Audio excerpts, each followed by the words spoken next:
রমজানের রাতের খাবারটাও কিন্তু খুবই গুরুত্বপূর্ণ।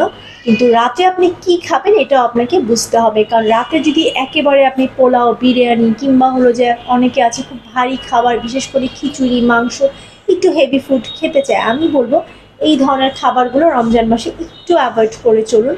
তার কারণ যদি আপনার খুব বেশি খেতে ইচ্ছেই করে যে না আপনি বিরিয়ানি, কাচ্চি খাবেন সেটা হয়তো ওই যে মাগরিবের নামাজের পরে নিতে পারেন। কিন্তু রাতের খাবার হিসেবে অবশ্যই আপনাকে সহজপাচ্য খাবার যেমন আপনি বিভিন্ন ধরনের সবজি আছে এগুলো দিয়ে কিন্তু খুব ভালো করে স্যুপ করতে পারেন।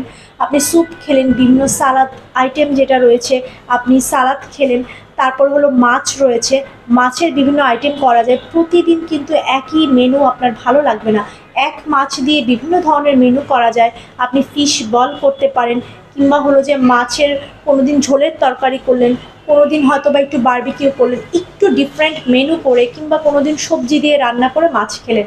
মাংসের ক্ষেত্রেও একই নিয়ম আমি বলবো, মাংসটাও আপনি হলো যে একটু কম স্পাইস দিয়ে রান্না করে খাওয়ার চেষ্টা করবেন।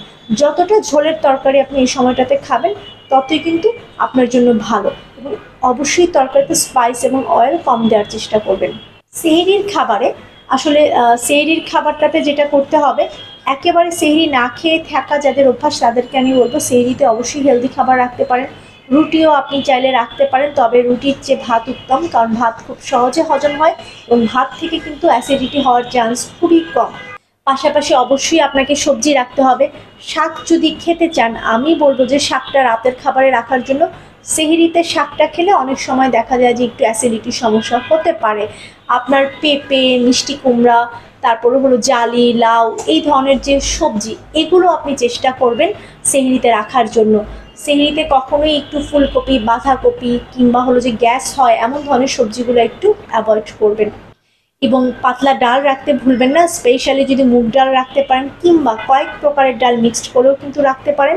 এটা কিন্তু আপনাকে বাড়তি এনার্জি যোগাবে। এবং সেহরি খাওয়ার পরে আপনি একটু কিশমিশ, খেজুর, দই কিংবা হলো যে চিয়া সিড বা তোকমা এগুলো রাখতে ভুলবেন না, তাহলে পরের দিন কিন্তু আপনার শরীরে পানি শূন্যতা তৈরি হবে না।